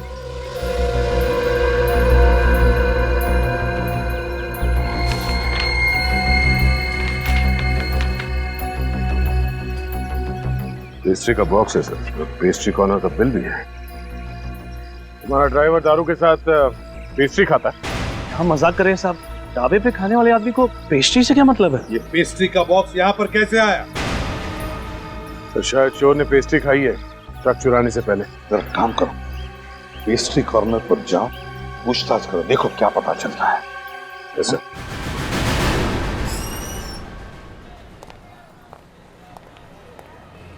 आइए सर, पेस्ट्रीज, कुकीज, ब्राउनीज क्या लेंगे आप? सब कुछ फ्रेश है हमारे पास। नो थैंक्स, ये सब खाएंगे तो ड्यूटी पे भागने दौड़ने में मुश्किल हो जाएगी। क्या आप लोग ड्यूटी पे भागते हैं? जी हाँ, मुजरिम को पकड़ने के लिए सीआईडी को उसके पीछे भागना पड़ता है। आप लोग सीआईडी वाले हैं? जी हाँ। सर क्या हुआ, किसी का खून हो गया क्या? अब जब खून तो नहीं हुआ है, मगर बहुत सारे मासूम लोगों की जान खतरे में। ये बिल देखिए, 2 दिन पहले किसी ने यहाँ से 4 पेस्ट्रीज खरीदी थी। किसने खरीदे थे पेस्ट्रीज कुछ बता सकते हैं आप? सर सुबह से 40 से 50 कस्टमर आ चुके हैं, मुझे तो आज के लोग भी याद नहीं, तो 2 दिन के पहले के बता पाना तो मेरे लिए बहुत ही मुश्किल होगा सर। जरा सोच के बताइए। ये बिल देखिए, इसमें लिखा है कि 2 दिन पहले शाम 6:30 बजे 4 पेस्ट्रीज खरीदे गए थे। सॉरी सर, वाकई मैं नहीं बता पाऊंगा। अगर मुझे पता होता तो मैं आपकी जरूर मदद करता। ये सीसीटीवी कैमरा ये चल रहा है? हाँ सर। Very good. परसों शाम 6:30 बजे की फुटेज दिखाइए हमें। हाँ सर, मैं आपको फुटेज जरूर दिखा सकता हूँ। आइए सर, प्लीज।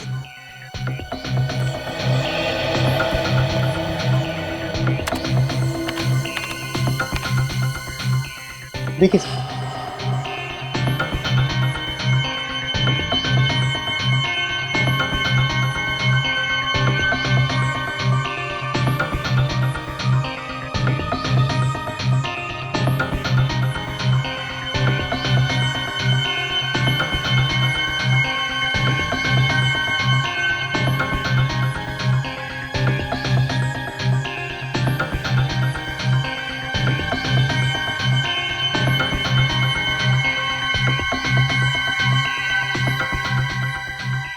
सर शॉप में 6:30 बजे 3 लोग आए, इनमें से कोई हो सकता है सर। इस पहले आदमी ने पैटीज खरीदा था, दूसरे ने क्रीम रोल, मगर इस तीसरे वाले आदमी ने 4 पेस्ट्रीज खरीदे थे। और इस बिल में लिखा है कि उस आदमी ने 4 पेस्ट्रीज खरीदे थे। तो शायद यही वो आदमी है जिसने वो रेडियो एक्टिव मटेरियल चुराया है। इसकी कुंडली निकालो। क्या 20 लोगों की जानें जा चुकी है? नहीं, देखिए, आपको लोगों को जागरूक करना ही चाहिए, उन्हें सतर्क करना ही चाहिए। लोगों की जानें नहीं जानी चाहिए इस रेडियो एक्टिव किरणों की वजह से, समझा? हाँ। मुझे तो बहुत फिक्र हो रही है सर। अगर जल्दी से कुछ नहीं किया गया तो न जाने और कितने मासूमों की जान चली जाएगी इस रेडियो एक्टिव मटेरियल की वजह से। विवेक, पता है मुझे, लेकिन एक बात अच्छी है कि वो ट्रक जिसमें रेडियो एक्टिव मटेरियल था वो शहर से दूर था, वरना न जाने कितने लोगों की जाने गई होती अब तक। हाँ काजी, उस पेस्ट्री शॉप की सीसीटीवी फुटेज से पता चला वो आदमी कौन है? यस सर, ये है वो आदमी, विक्रम नाम है इसका। विक्रम? चोरी के 1-2 केस में जेल भी जा चुका है। मतलब ये विक्रम पुराना मुजरिम है? हाँ सर, और हैरानी की बात तो ये है कि ये विक्रम एक मुजरिम होते हुए भी एक गवर्नमेंट लैब में सिक्योरिटी गार्ड की नौकरी कर रहा है। काजल, क्या इस गवर्नमेंट लैब में रेडियो एक्टिव मटेरियल्स का इस्तेमाल किया? उस लैब में रेडियो एक्टिव मटेरियल्स का इस्तेमाल भी किया जाता है। तो इसका मतलब है ये इस विक्रम ने उन मुजरिमों को मदद की है वो रेडियो एक्टिव मटेरियल चुराने में। डॉक्टर शांतनु, जब आप किसी को काम पे रखते हैं तो उसका इंटरव्यू वगैरह तो लेते हो? बिना इंटरव्यू के कैसे रखेंगे किसी को? तो इस विक्रम का भी इंटरव्यू लिया होगा आपने? हाँ, लिया था। जिस आदमी का क्रिमिनल रिकॉर्ड है उसे आपने नौकरी पे कैसे रख लिया? दरअसल हमें मालूम था कि विक्रम 1-2 बार चोरी के इल्जाम में जेल जा चुका है। अच्छा, आपको मालूम था? फिर भी आपने उसे गार्ड की नौकरी दी? हर गलत इंसान को एक नई जिंदगी शुरू करने का मौका मिलना ही चाहिए। आपकी बात ठीक है डॉक्टर शांतनु, फिर भी इतनी खास तरीके की लैब में ऐसे आदमी को नौकरी पर रखने से पहले आपको 10 बार सोचना चाहिए। हाँ, मैंने सोचा नहीं था कि एक मामूली गार्ड के दिमाग में ये बात आ सकती है कि लैब से रेडियो एक्टिव मटेरियल चुरा लूं। देखिए, पैसा देख के तो अच्छों की नियत बदलते देर नहीं लगती। विक्रम तो एक चोर था। लेकिन वो साइंटिस्ट नहीं था, और उसे कैसे मालूम कि ये रेडियो एक्टिव मटेरियल है? और वैसे भी हमारे यहाँ लैब के अंदर सिक्योरिटी गार्ड्स का अंदर आना बना है। अगर विक्रम को ये पता नहीं था कि रेडियो एक्टिव मटेरियल कौन सा है तो फिर ये चोरी उसने अकेले ने नहीं की है, कोई और भी मिला हुआ उसके साथ, शायद इसी लैब का कोई आदमी। ये आप क्या कह रहे हैं? हम लोगों में से कोई ऐसा क्यों करेगा? किसी ने तो किया है, वरना इतने हाई लेवल की चोरी सिर्फ विक्रम के बस की बात नहीं है। आप हमें ये बताइए कि जिस रात विक्रम ड्यूटी पे था, यहाँ लैब के अंदर कौन सा साइंटिस्ट काम कर रहा था? उस रात यहाँ डॉक्टर सिद्धार्थ लैब के अंदर थे। डॉक्टर सिद्धार्थ? जरा बुलाइए उन्हें। सर, उन्हें बुलाना तो मुश्किल है। क्यों, वो भी भाग गए क्या? नहीं, जब से विक्रम नहीं आए हैं तब से डॉक्टर सिद्धार्थ भी गायब हैं। डॉक्टर सिद्धार्थ भी गायब है? आपको पता होगा कि कहाँ पे हैं? नहीं, वो तो अपना फोन भी बंद करके बैठे हैं। कोई बात नहीं, आप जरा डॉक्टर सिद्धार्थ का एड्रेस दीजिए, देखें जरा कौन से मच्छर ने काटा है उसे।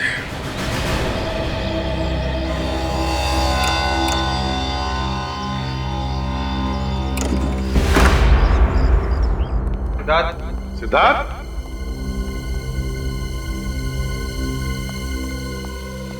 बदबू कैसी आ रही है? ये सिद्धार्थ दरवाजा क्यों नहीं खोल रहा था? घर भी ठीक ठाक है, सामान भी साफ सुथरा है। ये सिद्धार्थ गया कहां? बदबू कुछ ज्यादा ही आ रही है इस तरह। देखो जरा, देखो कहां से आ रही है बदबू।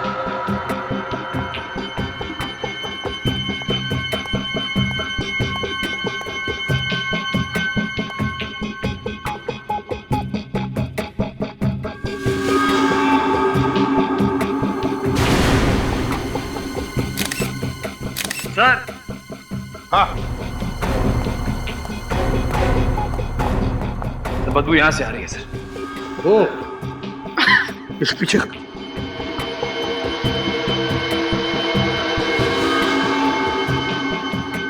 सर, ये तो सिद्धार्थ ही है। सिद्धार्थ यही है। बिल्कुल नजदीक से गोली चलाई है। तो शायद सिद्धार्थ को उन रेडियो एक्टिव मटेरियल्स की चोरी के बारे में पता चल गया होगा सर, और इसीलिए उन मुजरिमों ने इसका खून कर दिया। विवेक, मुझे तो लगता है ये सिद्धार्थ उन मुजरिमों के साथ मिला हुआ था। जैसे उन लोगों का काम खत्म हो गया, उन्होंने सिद्धार्थ का काम तमाम कर दिया। बॉडी की हालत को देख के लगता है इसकी मौत 2-3 दिन पहले हुई है। सर, उस ट्रक की चोरी भी तो 2 दिन पहले हुई थी। हाँ, ट्रक की चोरी भी 2 दिन पहले हुई थी। तो लगता है सिद्धार्थ की मौत भी उसी रात को हुई है, ट्रक की चोरी की रात को। और फिर इसके घर में कोई लूटपाट भी नहीं हुई है। तो इसका मतलब है सिद्धार्थ उन लोगों को जानता था, जरूर जानता था उन लोगों को। काम करो, घर में उसकी जितने भी डॉक्यूमेंट्स है, फाइल्स है, डायरीज है, जो कुछ भी मिले उठा और ले चलो। सर, डॉक्टर सालुंके की रिपोर्ट आ गई है सर। सिद्धार्थ का खून 4 दिन पहले हुआ था। 4 दिन पहले? Yes sir. 4 दिन पहले उसने काम पर जाना बंद कर दिया था और 4 दिन पहले रेडियो एक्टिव मटेरियल की चोरी भी हुई थी। मतलब साफ है सर, मुजरिमों ने पहले सिद्धार्थ का इस्तेमाल किया वो रेडियो एक्टिव मटेरियल चुराने के लिए, और जैसे उनका काम पूरा हुआ उन लोगों ने सिद्धार्थ को अपने रास्ते से हटा दिया। सर और एक बात पता चली है सर, पिछले 3 महीनों से सिद्धार्थ के अकाउंट में कोई धनाधन पैसे डाल रहा था। सिद्धार्थ के अकाउंट में कोई धनाधन पैसे डाल रहा था, मगर कौन? सर पैसे बाहर से आ रहे थे। पैसे बाहर से आ रहे थे तो उसका एक ही मतलब हो सकता है, वो पैसे हमारे किसी दुश्मन देश से आ रहे थे। कोई ऐसा देश जो हमारा ही रेडियो एक्टिव मटेरियल इस्तेमाल कर रहा है हमारे ही खिलाफ। सर थोड़े से पैसों के लिए सिद्धार्थ अपने देश से गद्दारी कर रहा था। सर बैंक वाले पता लगाने की कोशिश कर रहे हैं कि सिद्धार्थ के अकाउंट में पैसे किसने डाले थे। जैसे उनको पता चलेगा वो हमें तुरंत इन्फॉर्म कर देंगे सर। इस विक्रम की क्या खबर है? सर इसके बारे में अभी तो कुछ पता नहीं चल पाया सर। इसका फोन भी बंद आ रहा है, अपना शहर छोड़ के भाग गया। ये देखिए सर, सिद्धार्थ की डायरी में कुछ अजीब सा नंबर लिखा हुआ है। A8M9B2N और दूसरा है A2P19TB। सर ये किसी तरह का कोड लग रहा है। कोई ऐसा कोड जो कोई और समझ न सके। A8M9B2N A2P19TB। क्या हो सकता है ये? कैसा कोड है ये? क्या हो सकता है? एक मिनट, ABCD में 26 अल्फाबेट्स होते हैं ना? Yes sir. लगता है विवेक ये क्या कोड है पता चल जाएगा। जहां जहां पर ये इंग्लिश अल्फाबेट्स हैं वहां पर उनके अल्फाबेटिकल ऑर्डर के नंबर्स डालकर देखते हैं, पता चल जाएगा।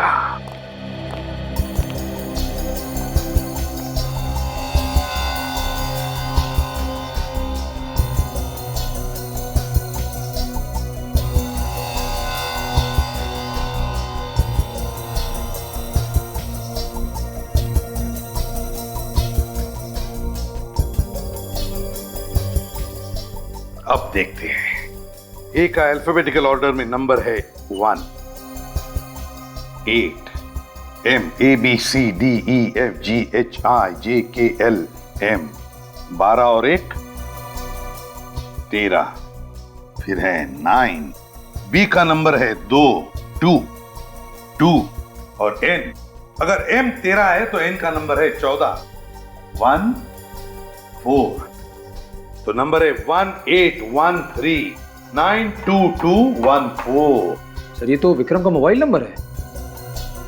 ये नंबर विक्रम का मोबाइल नंबर है। तो अगर ये विक्रम का नंबर है तो ये कोड भी कोई मोबाइल नंबर ही होगा। देखते हैं। ए का 1 2 ABCDEFGHIJKLMNOP 15 और 1 16 16 9 T। P के आगे 4 अल्फाबेट्स QRST। अगर P का नंबर 16 है तो 17 18 19 20। T का नंबर है 20 और B का नंबर है 2। नंबर है 1216192202। ये किसका नंबर है? ये नंबर जरूर उस मुजरिम का है। काजल, इस नंबर पर फोन लगाओ और जैसे कोई फोन उठाए कम से कम 40 सेकंड तक बात करती रहो ताकि हम नंबर ट्रेस कर सके, उसका लोकेशन पता कर सके। और विवेक, नंबर ट्रेस करो, लोकेट करो नंबर को।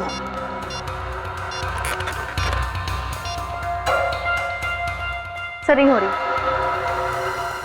रिंग हो रही है? याद रखना कम से कम 40 सेकंड। ओके, उलझा रखना उस बातों में। हेलो, गुड इवनिंग जी। हमें बहुत खुशी हो रही है आपको बताने के लिए कि आपका नंबर लकी ड्रॉ में सेलेक्ट हो गया है। जी हाँ, ये एकदम सही नंबर है। जी बिल्कुल। इनफैक्ट हम आपको और इन्फॉर्म करने के लिए बहुत खुश हैं कि आपका नंबर, जी बिल्कुल सर, ट्रेस हो गया है। ग्रेट, नंबर ट्रेस हो गया, मतलब मुजरिम कहाँ है ये भी पता चल गया। अब उसे पता चलेगा कि हमारे देश के साथ खिलवाड़ करने का अंजाम क्या होता है।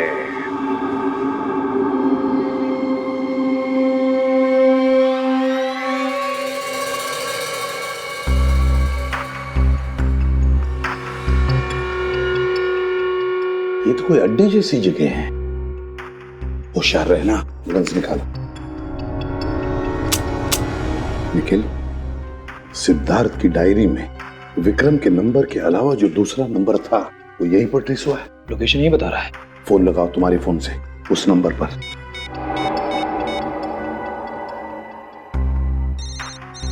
तो रिंग जा रही है सर। 1 मिनट, रिंग यहीं पर बज रही है कहीं।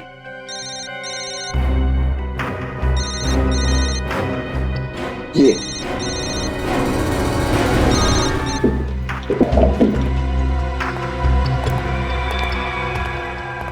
चल, वो निकालो। सर यही मनोज, ये देखिए।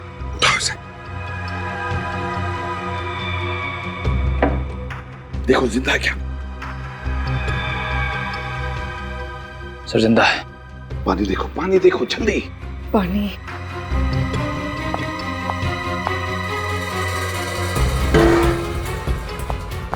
मारो।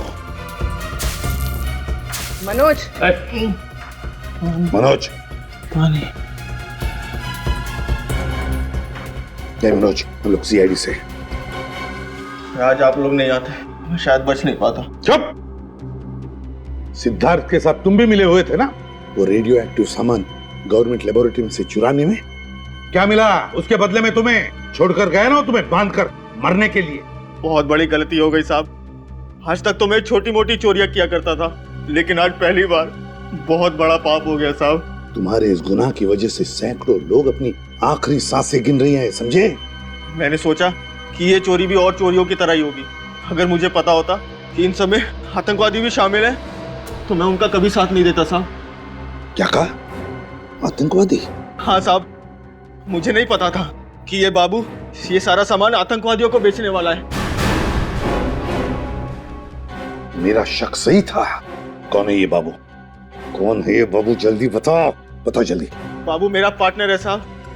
मैंने उसे रोकने की कोशिश भी की, सीआईडी के पास जाऊंगा इसकी भी धमकी दी, लेकिन वो नहीं माना और मुझे यहाँ बांध के चला गया।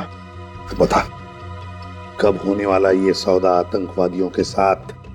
कब होने वाला और कहाँ होने वाला? जल्दी बता। शाबाश, इस रेडियो एक्टिव सामान की मुझे कब से जरूरत थी। तूने तो मेरा बरसों का सपना पूरा कर दिया। पर आप इस सामान का करोगे क्या? इससे छोटा मोटा एटम बम बनाऊंगा और इंडिया पर ही फोड़ूंगा। तबाही मचा दूंगा, तबाही।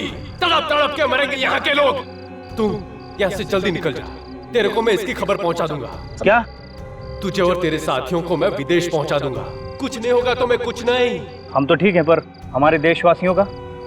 इस देश ने तुझे दिया ही क्या है? सालों तू जेल में सड़ा है ना, अब तो बस खुशियां मना, खुशियां। समझा? ए, लेके जा।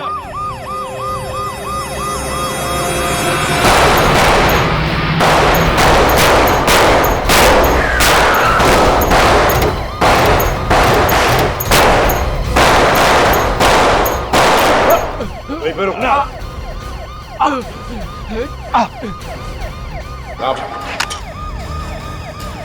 देश सेक्रेटरी का मेडल लेके नहीं जाएगा तो? साहब, ये सब हमने पैसों के लिए किया था साहब। पैसों के लिए तुम लोगों ने रेडियो एक्टिव मटेरियल की चोरी की, जिस थाली में खाया उसी में छेद। क्या सोचा तुम लोगों ने कि हमारा देश कोई खिलौना है जिसे तुम जैसे जानवर जब चाहे जैसे चाहे खेल सकते हैं? आप लोगों ने हमारे सारे इरादों पर पानी फेर दिया। जब जब जुर्म और आतंक इस देश को बर्बादी की तरफ धकेलने की दस्तक देंगे, तब तब सीआईडी इस जुर्म और आतंक का सर्वनाश करेगी। तुम्हारे इस खिलौने अपराध की मौत और सिर्फ मौत ही है सजा। इस तरह के और भी एपिसोड देखने के लिए हमारे चैनल को सब्सक्राइब करें और बेल आइकन दबाना ना भूलें।